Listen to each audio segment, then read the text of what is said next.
Hello everybody, the Dreaming Music Community. This is Mike the Soldier 777 here.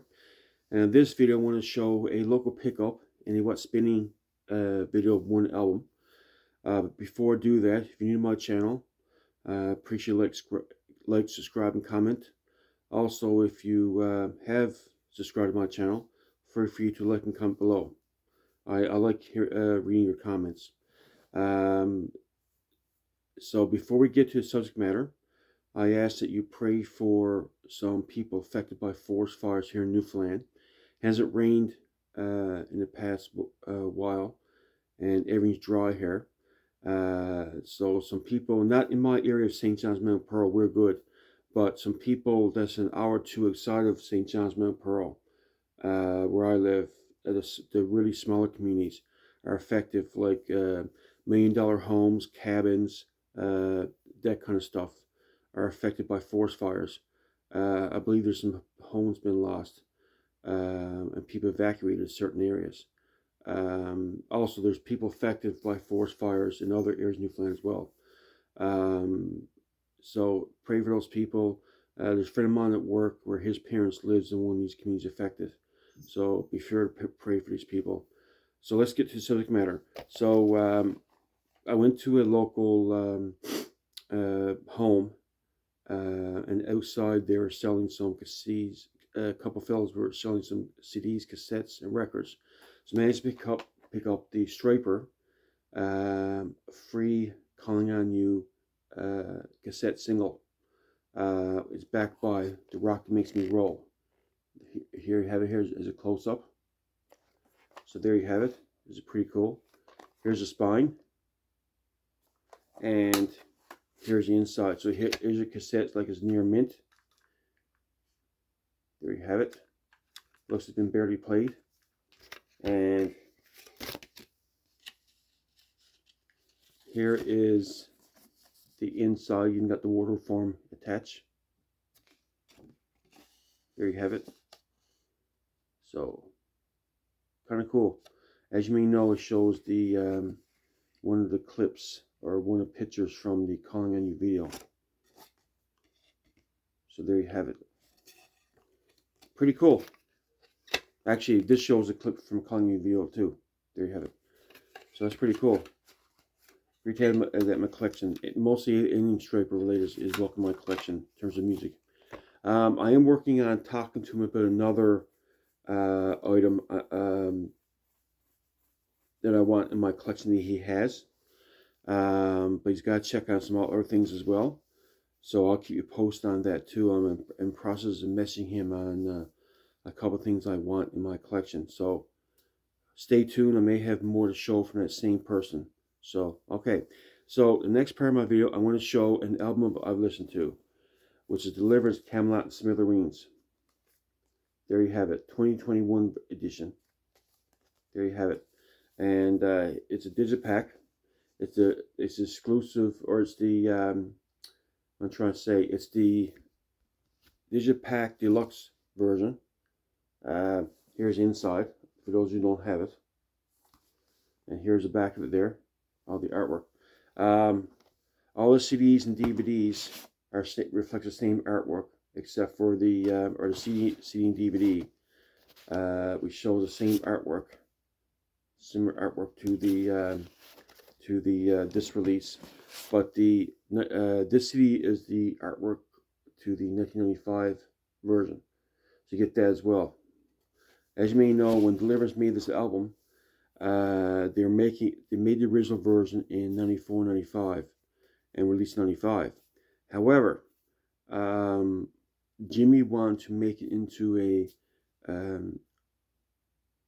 more fuller album by including the art, a book with extras in the album, snippets of songs or spoken points between the songs. But the record company didn't want Intense Records. Plus, Intense Records were going through bankruptcy while he was recording the album, which added stress to the getting the album done, some pressure, and released. So that was a bit stressful as well. Anyway, so When I listened to the album, it clicked. When I had the album back in '95, I didn't care for it that much, except for maybe the first song, and it didn't click in terms of understanding what the album was about. Back when I had the '95 version, because I bought the '95 version back around 2001, and I listened to it. It was years later. Um, but now hearing this, I liked it much better than what I thought it would.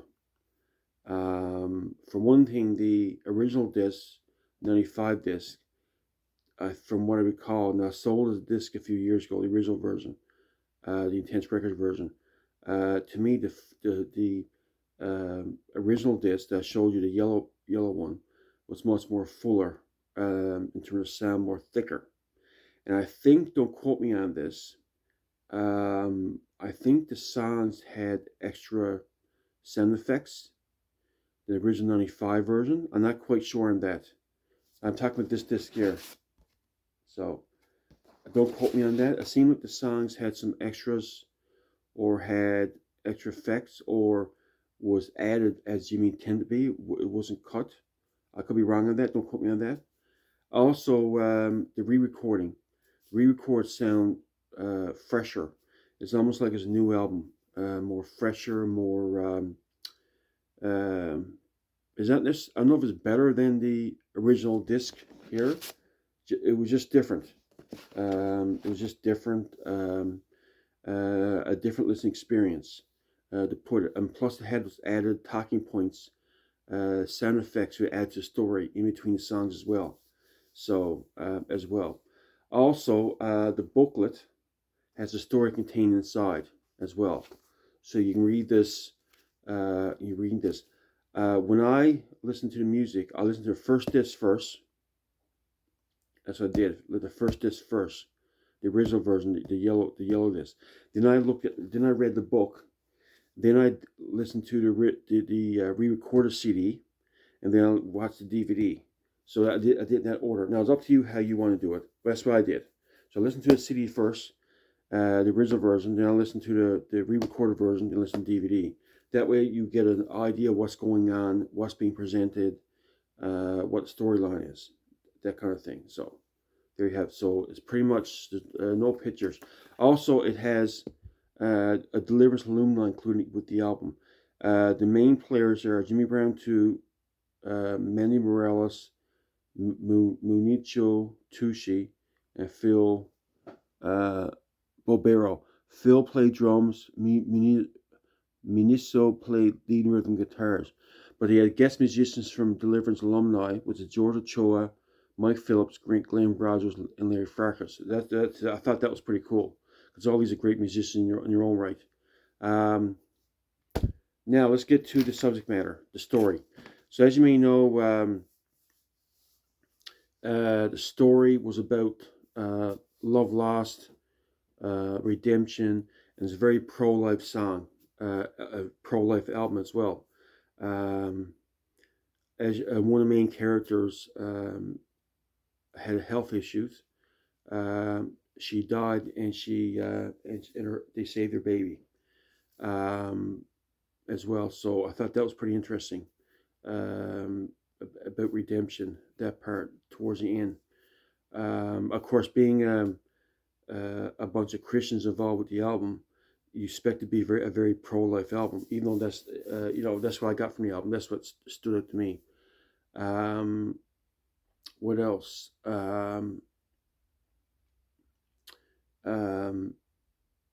Yeah, it's pretty cool. Also, too, the DVD part, talk about the recording process. They show original footage of the album back in '95, recording the album and the frustrations and the recording the album, getting things done. They mentioned the fact that they're recording the album in a converted crematorium, how the acoustics wasn't the best. It was too sterile with brick and mortar walls. That was a part of it. Frustrations of it, that kind of stuff. So kind of interesting getting that that point of view of recording the album. Yeah, it's quite interesting. Listen, it's very encompassing listen. It's a long listen. You had 2 CDs to listen to, and a DVD that was almost 2 hours long. It was a very long listen. Me being busy as what I am, or don't get time to listen to music. Um, Sometimes I'll listen to an album, get into it, leave it for a while, a few days or a week, and get back to listening to this album. So I'll listen to this album over the process of um, a week or two. I think too, when I shot my last video, I was listening to this album going through. I can't quite remember exactly, but like I said, I may leave the album, go back to it, listen to it, and go back to it again, and leave it for a while. So it's a very encompassing listen. If you take the 2 CDs and the DVD, you're running into about probably, I'm saying, over 3 hours, 3-4 hours in that period, um, to completely listen to everything and read everything going on. So, you can't do it in one sitting. You have to go back. I went back to it, that kind of stuff. Um, my overall thoughts: the album was better than what I expected. Um, like I said, I prefer the thrashier side of Deliverance, myself personally, but I also like the more melodic parts of it, the more melodic elements. I guess when you're getting into a band, and they change styles, into left center or right center, however you want to put it. They go off center than what you're used to. It can be a bit, take a bit getting used to. But overall, I think it's better than I expected. Is it their best album? No. Is the worst album? No. It's somewhere in the middle. And I think the booklet and the re-record, I think it adds to the experience of listening to the album. It helps appreciate the album more, and what was Jimmy was trying to get out there to the people. And I really do appreciate the album more than what I did an initial listen I did back in 2001. It kind of clicked. Everything came together, and Jimmy also talked about the frustration of re-recording the album as well, the time constraints and the budget constraints as he had with the original version. So that was interesting to know to watch on a DVD as well. So anyway, that's all I got to say. Let me know your thoughts. Oh, I forgot to mention too the songs I liked. So the songs I do like is as you may know, has 9 songs. So the Summer Theme, Lindsay, Not Too Good For Me, Bookends, and The Red Roof. Those 6 songs. So Summer Theme, Lindsay, Not Too Good For Me, Bookends, The Red Roof, and In You. Yes, those are songs I liked, sorry. And the ones, they're so okay, but they fit into the storyline, I guess, was Anymore and Make My Bed in Hell. They were not bad, okay. I'm not a fan of David Bowie, so Beauty and the Beast is okay. I didn't really like that song that much. That's probably, to me, the weakest track on the album, Beauty and the Beast. But like I said, the 6 songs are, to me, are very strong. So anyway, that's all I have for now. Hope you enjoy this video. All the best, and keep rocking. Bye now.